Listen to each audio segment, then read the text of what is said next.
Welcome to Sravani's media.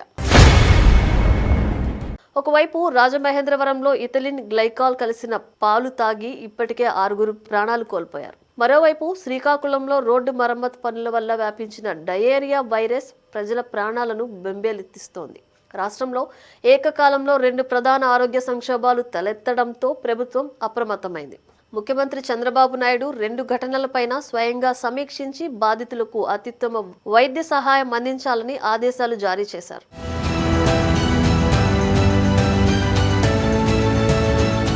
Srikakulam నగరంలో ఈ నెల 23వ తేదీ నుంచి డయేరియా వ్యాప్తి చెందడం ప్రారంభమైంది. రోడ్ రిపేర్ పనుల కారణంగా మురుగునీరు, తాగునీటి లైన్లు కలిసిపోవడం వల్ల ఈ వ్యాధి వేగంగా వ్యాపించినట్లు అధికారులు గుర్తించారు. మొదట మున్సిపల్ మంత్రి సమీక్షించి చర్యలు చేపట్టగా తాజాగా ముఖ్యమంత్రి చంద్రబాబు శ్రీకాకుళం జిల్లా అధికారులతో 2 సార్లు ఫోన్లో మాట్లాడి పరిస్థితి సమీక్షించారు.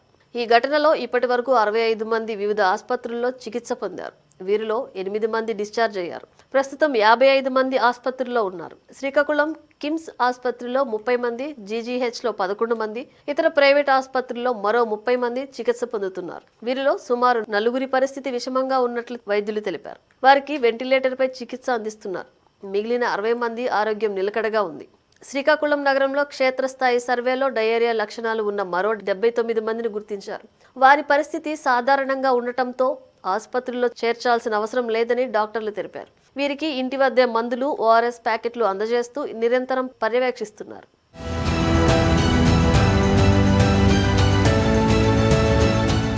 చంద్రబాబు బాధితులందరికీ అత్యుత్తమ వైద్యం అందేలా చూడాలని, ప్రత్యేకించి వెంటిలేటర్పై ఉన్న వారి ఆరోగ్యంపై ప్రత్యేక దృష్టి పెట్టాలని ఆదేశించారు.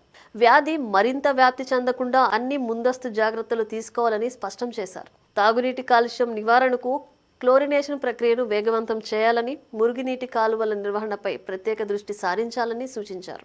ప్రజలు భయపడకుండా అవగాహన కల్పించాలని, క్షేత్రస్థాయిలో వైద్య బృందాలు అందుబాటులో ఉండి బాధితులకు ధైర్యం చెప్పాలని అధికారులను ఆదేశించారు. రాజమహేంద్రం కల్తీ పాల ఘటనలో ఇప్పటికే 6 మృతి చెందగా 15 మంది ఆసుపత్రుల్లో చికిత్స పొందుతున్నారు. వీరిలో 8 మంది పరిస్థితి ఆందోళనకరంగా ఉంది. 2 ఘటనల్లోనూ ప్రభుత్వం తీవ్ర స్థాయిలో స్పందించి రాష్ట్ర వ్యాప్తంగా ఆరోగ్య భద్రతా చర్యలు ముమ్మరం చేసింది. ప్రజలు శుభ్రమైన నీరు, ఆహారం వాడాలని, లక్షణాలు కనిపించిన వెంటనే వైద్యులను సంప్రదించాలని అధికారులు విజ్ఞప్తి చేశారు. కల్తీ పాల విక్రయం కేసులో నిందితుడు అడ్డాల గణేష్ ను అరెస్టు చేసినట్లు పోలీసులు ప్రకటించారు. గణేష్ ది కోరుకొండ మండలం నరసాపురం గ్రామం పాల వ్యాపారి. 11 ఏళ్లుగా నరసాపురం గ్రామంలో వరలక్ష్మి డైరీ నిర్వహిస్తున్నారు. దీనికి ఎటువంటి అనుమతులు లేవని తెలుస్తోంది. పుష్కర కాలంగా పాల వ్యాపారం చేస్తున్న గణేష్ పాడి రైతుల నుంచి పాలు సేకరించి ఇళ్లకు వెళ్లి అమ్ముతుంటాడు. పాల నిల్వ కోసం పెద్ద పెద్ద ఫ్రిడ్జ్లు కూడా ఉన్నాయి.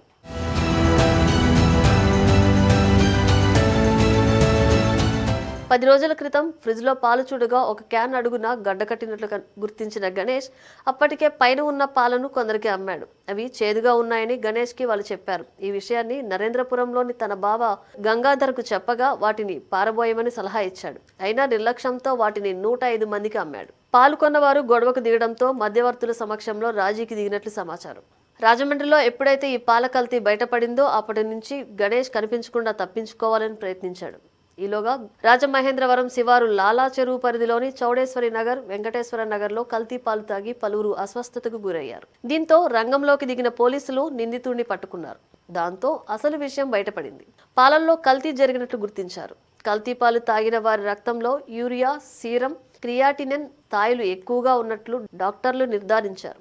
కల్తీ వల్లే పాలు విషపూరితం అయ్యాయని తూర్పుగోదావరి జిల్లా కలెక్టర్ కీర్తి చేకూరి ప్రకటించారు. వైద్య ఆరోగ్య శాఖ ప్రాథమిక నివేదికలో ఈ విషయం స్పష్టమైంది. ప్రాథమిక పరిశీలనలో కల్తీ పాల వినియోగమే దీనికి ప్రధాన కారణమని తేలింది.